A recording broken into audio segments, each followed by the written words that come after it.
AskReddit number 7. What are some dark truths about modern dating, and what are the things that you should avoid and watch out for?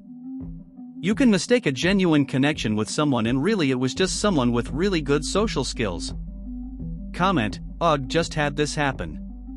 Not on a dating app even, but just hanging out with them. It's so easy to completely misinterpret so many things when they are really friendly and invite you to a bunch of things one-on-one. Yeah, I have this one recently too. Well, better to clarify with them sooner so you don't get into them too deep. Lesson learned. I admitted my feelings towards her and she said she sees me as a friend, and she just started dating another of my friends actually, found out 2 days ago from her. Oh well, it happens, it's never bad to have a good friend. I just misinterpreted a lot of things when she's just super friendly. Get your HPV shot, even if you are a man gets the HPV shot. My mate is an ENT and he says the amount of men coming in for cancer in the throat, face, and tongue is growing year on year. Common denominator is HPV. Get the shot. People put too much emphasis on trying to be who they think will attract people and not enough on who they truly are. Social media has ruined almost every aspect of dating in the modern world. If they ghost you, walk away.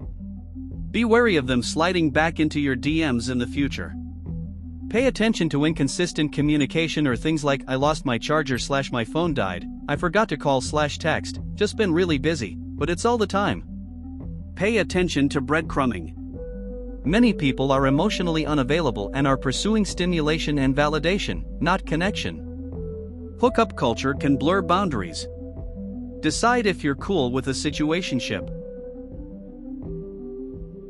There are bots created by the apps / websites to stop you from leaving if you're not getting matches. Comment, not only is it real, but if you pay for a super swipe to get a bot's attention, the company will just pocket that money and you'll just be ghosted within a day. I paid for Bumble Plus before because I had half a dozen people swiping right on me, but wasn't getting any matches. After paying, they disappeared. When their payment expired, they returned. Evil at its finest. Online dating is a perfect environment for people who are bad at long-term relationships, and it only gets worse the older you get. Comment, yeah, and it doesn't help that most apps are owned by the same shitty company that prioritize user engagement over outcomes. They're all designed to be addictive and ineffective for those wanting to find partners. The worst part is that there used to be good sites and communities, but they all got bought out, after which they got either Tinderified or deleted. And shitification of dating. A long time ago in a galaxy far away, OkCupid was a great dating site. So was Plenty of Fish, if you can believe it. Comment, I'm married to my 98% OkCupid match.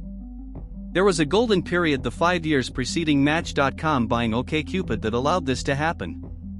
OkCupid had an excellent compatibility algorithm based on thousands of questions you could answer. You'd give your answer for a question: when I'm socializing I don't drink, drink a little, sometimes drink a lot, love to party hard, then select which answers you find acceptable in a partner, and how important you felt this question is to you. The questions were about all aspects of living, money, saving, investing, marriage, sex, socializing, friends, drug use, kindness, how you treat others, etc. I married my 98% compatible match after answering 2,000 of the same questions. We've never had an argument over anything of substance that divides people.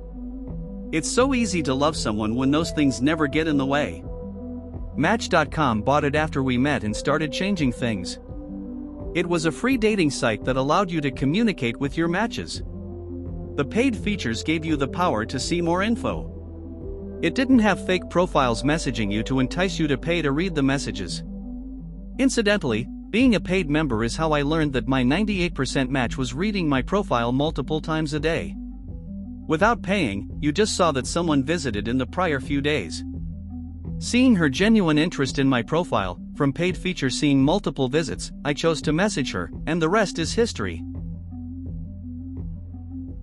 People have now become disposable. You could be falling in love with somebody and accidentally say the wrong damn thing, or wear a t-shirt they don't like, or have a bad day, or disagree on some minor detail like whether or not Taylor Swift sucks, and suddenly you're completely cut off. Their contacts changed, their socials have locked you out and you can't reach them. You have to be prepared for heartache because everyone is quickly replaceable. Nobody has bothered practicing making up or compromising or trying to see another person's perspective. We all want perfect from the get-go and don't want to do the work to build something phenomenal. Comment: this is exactly how I feel. With dating apps, you've got hundreds of potential partners at your fingertips. No one makes an effort anymore, they just wait for Mr/Mrs. Perfect to fall in their lap and ghosts anyone who drops the ball for even a second. It's brutal sometimes. Everyone is going to disagree with everyone else on something. I really do worry about younger generation's ability to perspective take, and to think and live in nuance, i.e., reality. I am happily married and never used online dating sites, but I also wonder about the seemingly quick and easy replaceability of matches/connections. Why invest if you can easily ghost/block someone, or be ghosted/blocked? I can't imagine being ghosted on a date. I know being stood up has happened for ages, but just completely being ghosted seems both disrespectful/rude and heartbreaking at the same time. There aren't a lot of places where it's okay or normal to meet people in person.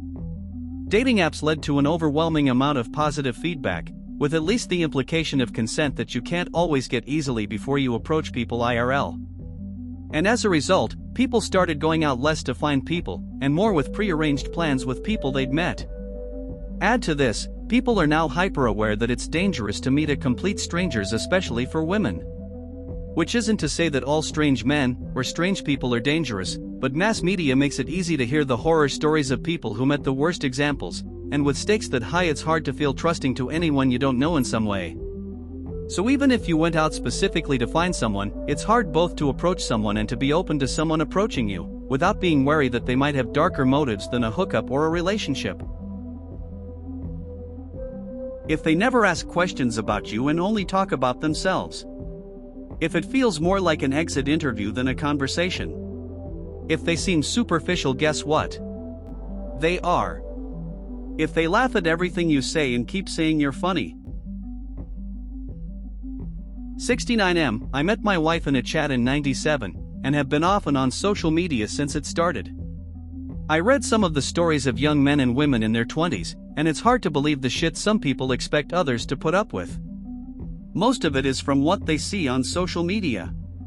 So many people getting shit on think it's normal, because the person doing the shitting learned it online. It's fucking not normal. People are so focused on ticking off boxes that they never give their potentially soulmate a chance. When we met in person more, we could be surprised by someone we aren't traditionally attracted to. Charisma and personality are hard to see on an app. So we swipe left on the short men or slightly overweight women.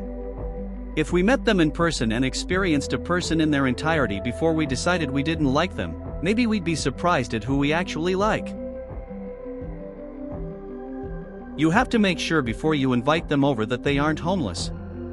Years ago, I met a woman who lived one state over. We talked, she seemed completely normal, if a bit of a free spirit.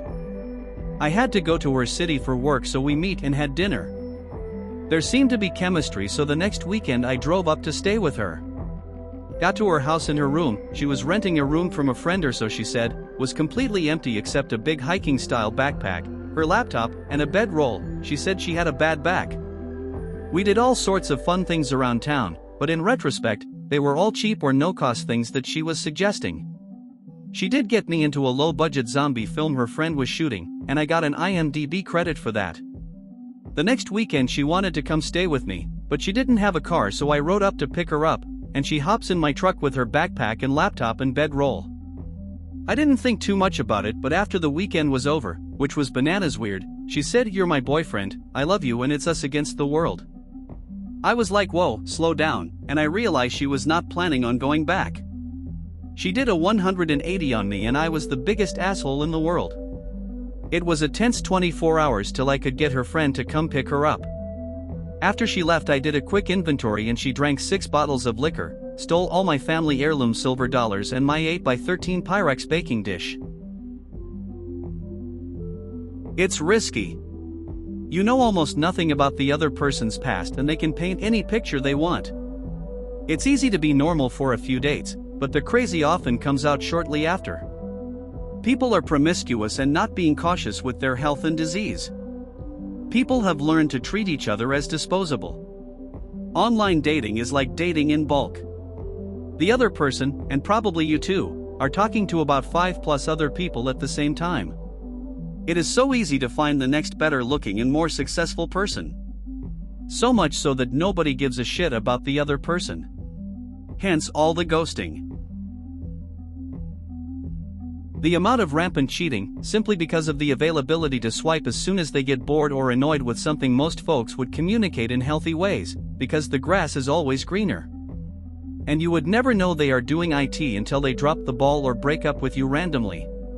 Dating apps etc. are also perfect environments for people who are super shitty at long-term commitments and relationships to continue being super shitty at long-term, or really any relationships. Please remember, how you get them is how you lose them, folks. Comment, how you get M is how you lose M, might be one of the most insightful things I've ever heard, and this is my first time hearing it.